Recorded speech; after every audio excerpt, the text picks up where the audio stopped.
acompañar en realidad me siento más como no literalmente no me siento digno de presentar este libro. Doctor Alejandro Rosas, que además como sabemos es no solo, o sea, a un lado de su muy impresionante carrera académica, es uno de los grandes divulgadores, comunicadores y popularizadores de la historia mexicana. ¿Más de 30 libros? 25. Casi 30, sí. 30 años dedicados a la historia, 20 publicando con Planeta. Ajá. Y 50 años de vida el próximo 1 de diciembre. O sea, todo esto se junta este año. Ah, mira. Por si me quieren felicitar y mandar cosas. Ahorita te canto las mañanitas potosinas. Y lo que hoy nos une es un libro muy peculiar. Yo cuando Alejandro me invitó a hacer la portada y yo me sentí muy honrado porque además ahorita antes de subir le estaba contando que tengo un hueco ahí, un problema que tú lo hablas en el libro, el problema de que la historia de México se enseña muy mal y de repente, igual que con las matemáticas, parece que nos vacunan contra la historia pero por lo mal que se enseña. Tú has sido pues casi un apostolado para ti el demostrar que esto es una cosa que no debe ser acartonada ni empolvada, y sobre todo no debe ser rígida, sino además que está viva. Y en este libro, yo me acuerdo que en los 70 Ríos decía que publica su propia versión de su historia, que se llama La Revolucioncita Mexicana, y en el prólogo dice: ¿para qué hacer otro libro de la Revolución Mexicana si nomás se han hecho como 100,001? Y tú agregas, pero lo haces desde un enfoque que siempre ha sido incluso hasta un tabú en nuestra historia oficial. O sea, finalmente creo que habría que empezar. Esta es una muy compacta biografía política de Madero, pero desde el enfoque, desde su filiación espiritista. Exactamente. O sea que ya desde ahí es bastante sorprendente. Es un libro lleno digamos, como de revelaciones para los que no somos especialistas. Por un lado, la biografía siempre fascinante de este personaje, que además creo que es tu personaje favorito de la Revolución. Sí. Podría ser, tú tienes un crush con... Y quizás esa sería mi primera pregunta: ¿por qué has tenido siempre esta atracción? O sea, quiero decir, no es como que falten personajes fascinantes incluso muy folclóricos en nuestra Revolución, pero tú siempre has tenido un amor muy especial por Francisco, y además que eres de los que siempre te has aclarado que no es Indalecio sino Ignacio. Claro, eso hay que ya dejarlo muy claro. Pero ¿por qué tu fascinación por Madero? Mira, bueno, pues muy buenas tardes, muchas gracias por acompañarnos. Nos hemos visto casi todos los días desde ayer, pero hoy en la mañana y todo. Pero está padrísimo ahora que me toca presentar libro, que esté otra vez llena esta sala. Muchas gracias por estar aquí en este sábado, y muchas gracias, Bev, por venirte para acá, no solamente por la calidez de lo que es esta feria, que yo, por cierto, ya es mi segundo año y soy feliz. Ya prometí regresar con Julio Patán para el próximo marzo, ya con México Bizarro 2. Pero me encanta la idea, varias cosas que además yo quiero que charlemos, porque también yo quiero preguntarte, para que lo vayas pensando ahorita que sigamos conversando. Tú eres un gran lector, tú eres un escritor, eres un artista.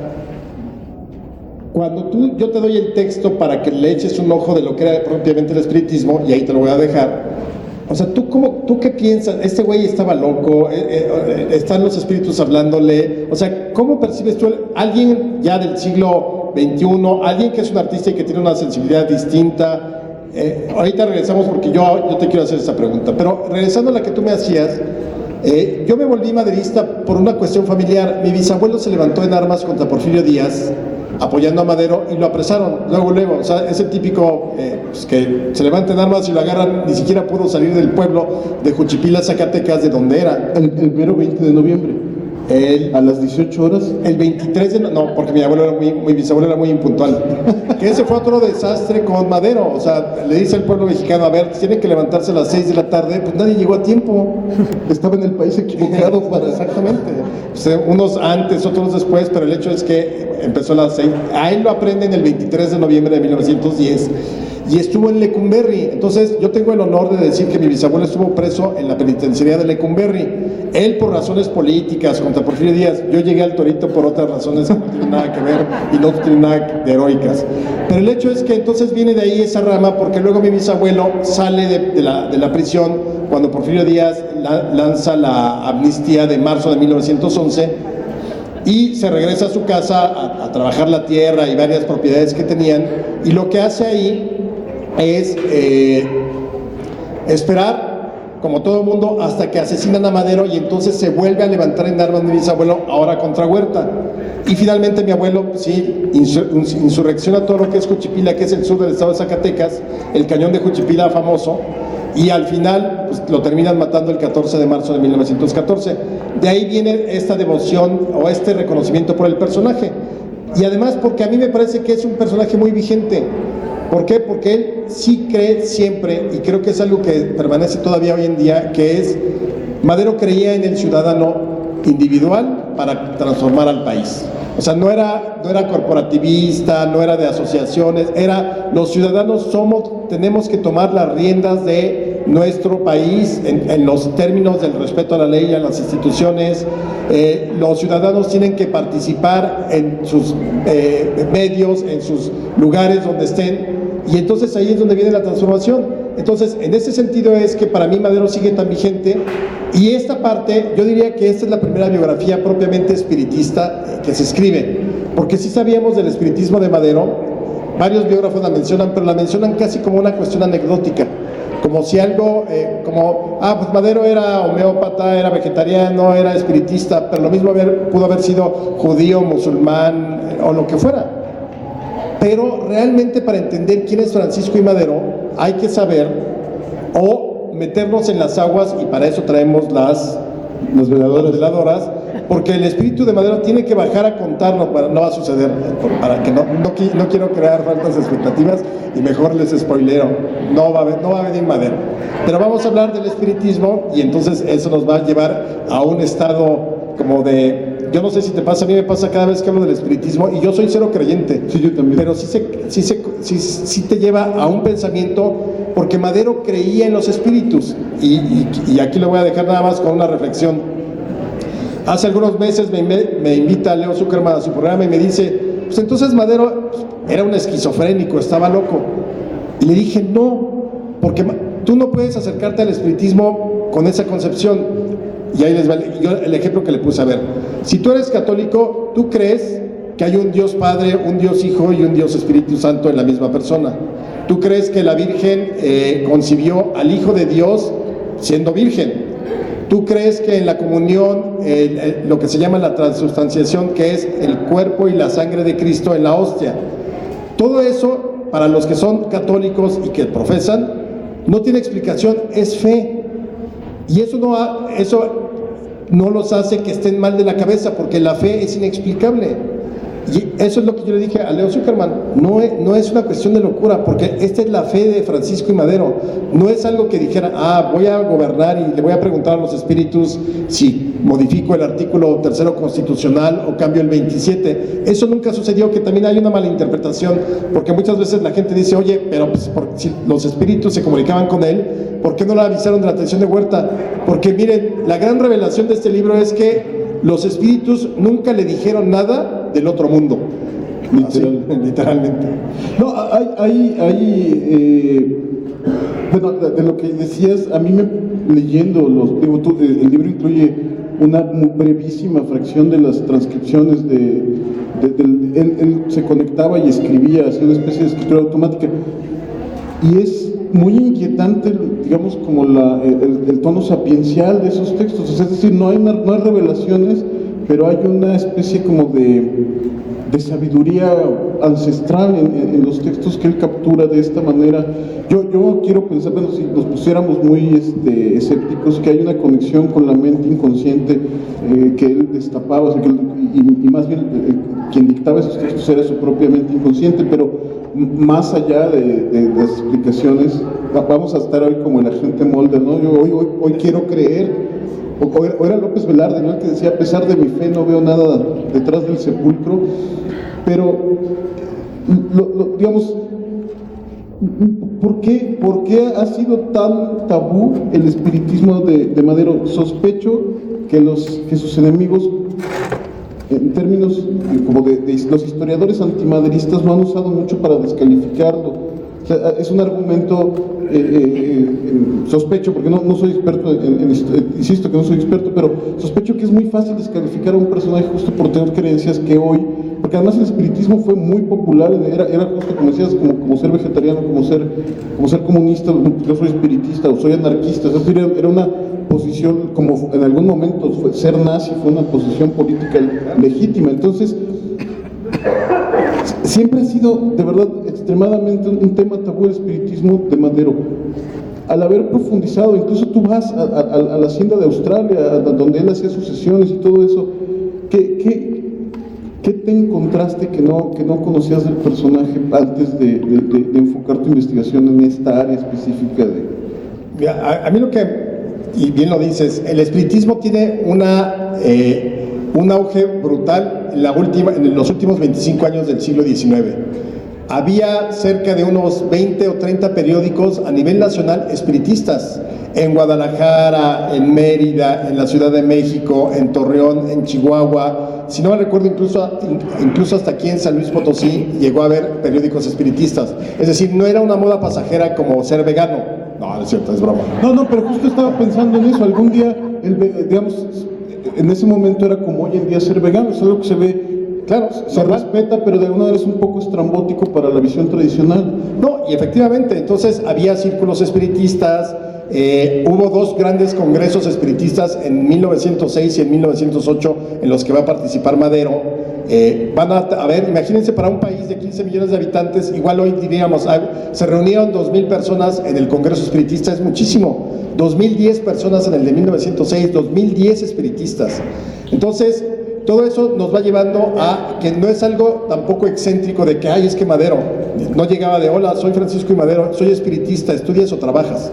No, o sea, eso es otra cosa importante. Sí lo utilizan, yo creo que para denostarlo. ¿Por qué? Porque evidentemente cuando uno piensa a la luz del siglo XXI, era espiritista, dice, estaba loco. A ver, realmente yo creo que la oración sí es un contacto para quienes tienen fe con una divinidad suprema o con un espíritu superior y demás. Madero lo único que hace es seguir en ese tránsito, pero lo hace a través de la escritura, porque a él le revelan los médiums en París que él es médium escribiente y que tiene esa facultad de poder ponerse en trance. Aún yo no sé cómo era ese proceso, pero se supone que se pone en trance y empieza lo que se llama la escritura automática.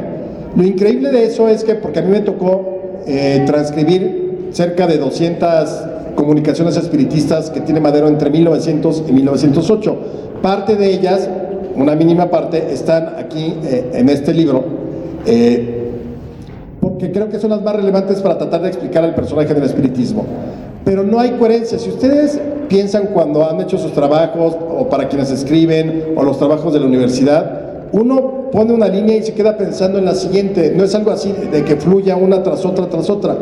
Las comunicaciones espiritistas es increíble, pero todas fluyen. No hay tachones, no hay enmendaduras, van caminando y todas son coherentes, porque igual uno pone quizá una idea mal redactada. Pues en el caso de Madero y las comunicaciones espiritistas no hay absolutamente nada que parezca absurdo.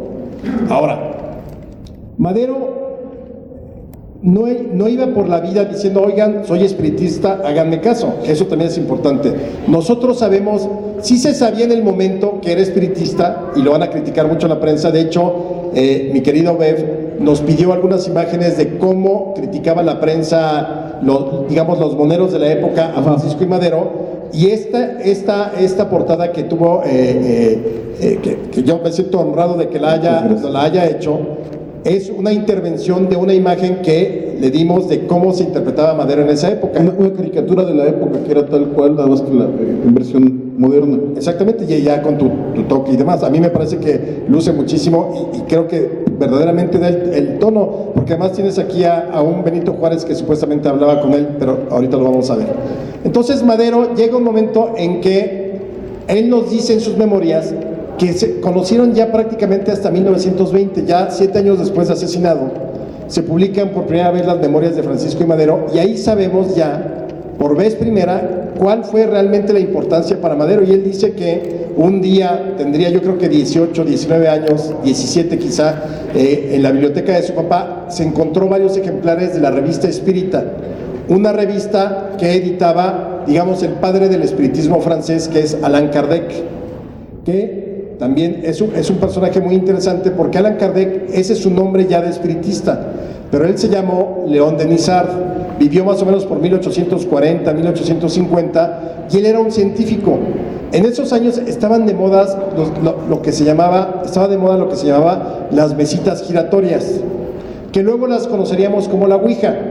Además, y ahorita quiero contar una anécdota muy curiosa sobre eso, pero bueno, León Denis Sard sabe que está de moda en París las mesitas giratorias. ¿Qué eran estas mesitas? Pues una mesa en círculo que tenía una pequeña base y tenía un puntero de metal, y entonces se juntaba la gente y entonces empezaba a mover la mesa y el puntero anotaba hacia ciertas letras. Con eso se podía saber ciertas preguntas, ¿no? Entonces León Denis Sard dice, caray, ¿cómo le hacemos aquí? Porque pues es una mesa de madera, no viene al caso que haya respuestas porque es un cuerpo inerte. Entonces él empieza a investigar, empieza a ir a sesiones espiritistas y se da cuenta de que los otros, como la película, tratan de comunicarse con los vivos. Y entonces, yendo a las sesiones espiritistas, le revelan que él era un druida de la antigua Galia, de lo que es Francia, y que su nombre original era Allan Kardec, y que su misión a partir de ese momento, de 1840, es codificar todo lo que eran las comunicaciones que se recibían en los círculos espiritistas. Y entonces hace eso, él codifica todo, lo hace el libro y publica el libro de los espíritus, los evangelios según el espiritismo, y como 30 obras más, entre ellas la famosa revista Espírita. Esta revista es la que llega a manos de Francisco I. Madero joven, y ahí él dice que totalmente se apasionó tanto del espiritismo que eso cambió su vida. Y ahí, estando en París, porque él estudia 2 años en París, entre 1887 y un poco más, como del 87 le toca toda la construcción de la Torre Eiffel, y se regresa más o menos en 1893, ahí asiste a un círculo de estudios psíquicos, y le revelan los espíritus que su misión es la de medium escribiente. Tiene en ese momento aproximadamente 20 años, y al menos él nos dice que lo marca, pero todavía vendrían algunas cosas. Una de las preguntas que yo me quedo cuando estaba leyendo el libro, él empieza a escribir sus memorias siendo realmente un hombre muy joven, o sea, incluso para los estándares de principios del siglo XX, tiene alrededor de 37 años, ¿no? 35 cuando empieza a escribir. ¿Es por una indicación de los espíritus que él empieza a escribir? ¿Toma esa previsión por alguna indicación? ¿Hay indicios de que haya sido por eso, de que empezó a escribir sus memorias tan jóvenes, como con cierta premonición de que tú marcas este asunto de que todas las malas decisiones que toman a veces parecen querer indicar que iba hacia una inmolación, a una autoinmolación? ¿Crees que haya, o se sabe si dicta sus memorias por orden de los espíritus? Yo creo, al menos en las comunicaciones espiritistas, los espíritus nunca le dicen, oye, ponte a escribir tus memorias. Porque sí le dicen otras cosas. Por ejemplo, los espíritus le dicen que tiene que escribir el famoso libro de la sucesión presidencial en 1910, que en ese momento los espíritus no le dicen, oye, va a ser famoso, sino nada más le dicen, tienes que escribir tu libro. A toro pasado ya sabemos lo que resultó de ese libro, que es uno de los elementos para entender el inicio de la Revolución Mexicana, o de las causas, ¿no? Pero es muy interesante porque entonces, para ir desatando esto que preguntas, yo creo que él se sentía un personaje histórico, y yo creo que es de estos personajes que también, ¿yo por qué lo criticaría? Porque se siente un elegido, y ahorita vamos a ver por qué. Hay una frase que a mí, escribiendo el libro y después de lo que fue la campaña electoral del año pasado y demás, me resultó totalmente perturbadora, porque López Obrador en algún momento dado lo dijo, pero refiriéndose a él personalmente. Los espíritus le dicen a Madero en 1908, tú ya no te perteneces, le perteneces a la patria, y hay de ti si fracasas en tu misión. Eso le dicen literalmente los espíritus en una de las comunicaciones a Madero. Y es exactamente, palabras más, palabras menos, lo que dice el presidente Andrés Manuel en la campaña en algún momento. Yo creo que así como Madero, él siente que tiene una misión. Yo siento que el presidente cree también tener una misión y por eso quizá esa tosudez, esa intransigencia, esa no salirse de un guión, pero ese es otro asunto. Yo creo que así hay personajes que sí asumen como una misión, pero aquí lo que sí sabemos, yo no sé si en 100 años aparezcan cosas que nos digan más de López Obrador en ese sentido, no sé si tenga escritos o diarios o alguna cosa, pero en el caso de Madero sí es muy, muy curioso. Hay dos etapas de comunicaciones espiritistas de Madero. Él regresa a México en 1893, tiene 20 años, y en ese momento pues como que sí le gustó el espiritismo, pero no lo pela. En ese momento también conoce a la que va a ser su esposa, a Sara Pérez, claro, que además luego jugaba la prensa muy mala leche con el nombre porque le fundan un periódico que se llama El Zarape de Madero, porque era Sara P. de Madero. Y así circuló el periódico en tiempos del gobierno de Madero. Bueno, aprovechando la libertad de expresión que él permitió. Exactamente. Y entonces Madero llega y empieza a andar con Sara. Pero imagínense, es el junior de la época, es el fifí de la época, es el primogénito de una de las familias, 7 familias más ricas del país. Perdón, tienes 20 años, ¿para qué quieres novia?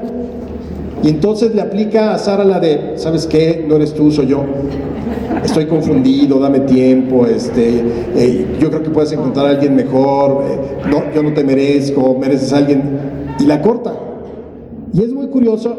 ¿Y por qué cuento esta anécdota? Porque luego, en 1900, él se da cuenta como que regresa otra vez al espiritismo y ahí es donde empieza a practicar su facultad de médium escribiente. Y entonces ya desde 1900 tenemos las primeras comunicaciones que él recibe en las sesiones espiritistas y los espíritus le dicen que va a tener que pagar lo que ha hecho sufrir a Sara. Me lo regañan, sí. Lo regañan, sí. Y quién sabe si te puedas casar, tú le hiciste sufrir, vas a ver cómo te va a ir y demás, ¿no? Te entregaste una vida licenciosa, le dicen en algún momento. Bueno, los espíritus le dicen a Madero, ya no vayas a ofender a esa mujer pagándole prácticamente por sexo. No a Sara, porque iba a los burdeles de Madero.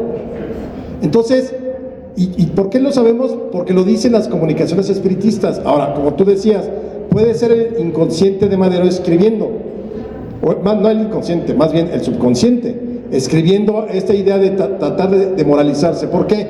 Porque las primeras comunicaciones, las que van de 1900 a 1904, son totalmente de orden moral.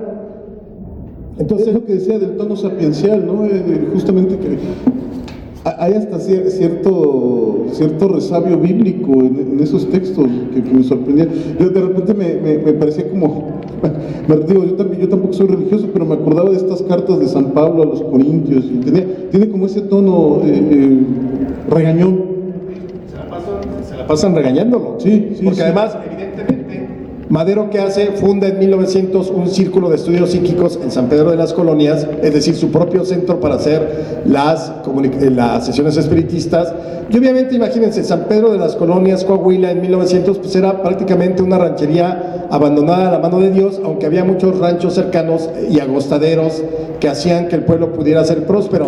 Entonces, imagínense que de pronto llega alguien como Madero a habitar ahí, y tiene un círculo de estudios psíquicos y entonces invita a la gente a que vaya a las sesiones espiritistas. Pues obviamente medio pueblo iba, las sesiones espiritistas eran los miércoles y los sábados. Entonces todo el mundo iba, sí, pues vamos a hablar con los espíritus, padrísimo, todo, hasta que los espíritus le dicen, a ver, le dictan un reglamento a Madero de quiénes sí pueden entrar y quiénes no. Nos reservamos el derecho de admisión. Y básicamente era, si no llegabas a las 9, no había chance de, como en la escuela, si ya entró el profesor, entras atrás del profesor, te sales. Tenían que haber leído obras de Allan Kardec para poder estar ahí, y tenían que seguir lo que decían los espíritus. ¿Qué le dicen en esta primera etapa a Madero los espíritus? Cosas increíbles como, por ejemplo, no vayas a los burdeles, no juegues pool, que era muy común en esa época, no duermas la siesta, porque la siesta atrofia. Entonces aquí quienes les gusta la siesta, los espíritus les van a jalar las patas, como dicen, porque no les gustaban los espíritus y lo regañan, no, ya volviste a fracasar, los espíritus te estamos diciendo, querido hermano, que no puedes dormir la siesta. El ayuno también se lo sugiere, ¿no? El ayuno, claro. ¿Y el vegetarianismo también es una inducción de los espíritus? No me queda claro eso. No, yo traía padecimientos gástricos, entonces yo creo que más lo hizo por salud. También, por ejemplo, hay algunos historiadores, me acuerdo que Krauss en algún momento dado menciona que quizás hasta se hizo célibe por el espiritismo, y no es cierto. Hay un momento en las comunicaciones espiritistas, ya no me acuerdo, creo que sí menciona aquí esa parte, donde te das cuenta por lo que le están diciendo los espíritus que Sara acaba de sufrir un aborto natural. Y le dicen, tú no te preocupes, vas a tener descendencia. Ahí se equivocaron los espíritus, porque Madero nunca tuvo descendencia. Entonces, ¿cuál era la idea de estos primeros 4 años de etapa moral? Exactamente eso, someter todas las pasiones de Madero al espíritu. Que el espíritu privara, que el espíritu fuera el que sostuviera a Madero, no la carne, no las pasiones, no el vino. Y entonces se vuelve una persona total y absolutamente medida, responsable. Casi una seta, ¿no? Absolutamente, pero sexo sí tenía con su esposa. Ya no iba por sí. Hay que tener un vicio, por lo menos. Oye, algo que tú eres muy discreto y lo quería preguntar puntualmente. Se rumoraba pues informalmente que son los espíritus los que le indican la fecha y hora del levantamiento. ¿Esto es real? Es que tú eres como das muy elegantemente la vuelta en el libro, pero ¿esto es real y una pregunta que va pegada? ¿Es cierto que la Revolución Mexicana es el único movimiento armado citado con hora y fecha precisa? Fíjate, qué bueno que mencionas eso.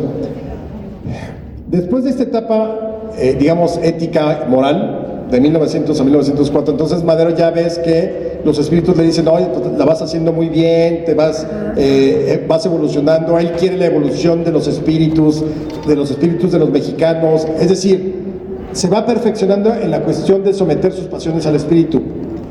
Y entonces él tiene 2 presencias permanentes en las comunicaciones espiritistas. Les estoy spoilereando el libro. Lo único que no les voy a decir, al final no se muere, vive en los corazones de todos los mexicanos. No, bueno, sí se muere. Evidentemente, como es historia, pues ahí sí, no les estoy contando el final ni el desenlace. Pero en esa etapa hay 2 presencias permanentes que siempre firman las comunicaciones espiritistas, porque es muy chistoso. Ustedes ven una comunicación espiritista y siempre está firmada por el alma que se comunicó o el espíritu que se comunicó. Entonces, el 90% de las comunicaciones de esta primera etapa ético-moral está firmada por un espíritu que se llama Raúl. Ahí, Madero nos lo dice en sus memorias, nos dice quién es Raúl. Resulta que cuando está Madero estudiando en París, recibe una noticia infausta de que su hermano pequeño, un chavito de 4 años, jugando con una vara de carrizo, le pega una lámpara de queroseno en la cocina y se la voltea. Y dice que una agonía de 70 horas, pues obviamente arde en llamas y demás. Entonces Madero dice en sus memorias que Raúl es su espíritu guía en esas primeras sesiones. Y dice, bueno, coloquialmente le llaman ángel de la guarda, pero Raúl es mi guía espiritual. Entonces, en esa primera etapa es Raúl. ¿Es el menor de los hermanos, Raúl? Luego habría, porque luego hay otro Raúl, que es el que será uno de los generales de la División del Norte con Pancho Villa y que fue gobernador de Coahuila también. Sería un segundo Raúl. Pero este Raúl sí era el menor de esa camada. Exactamente. Y nunca mejor dicho. Absolutamente, tuvo 15 hermanos. ¿Y cuántos llegaron a la vida? ¿Cuántos llegaron adultos? 14.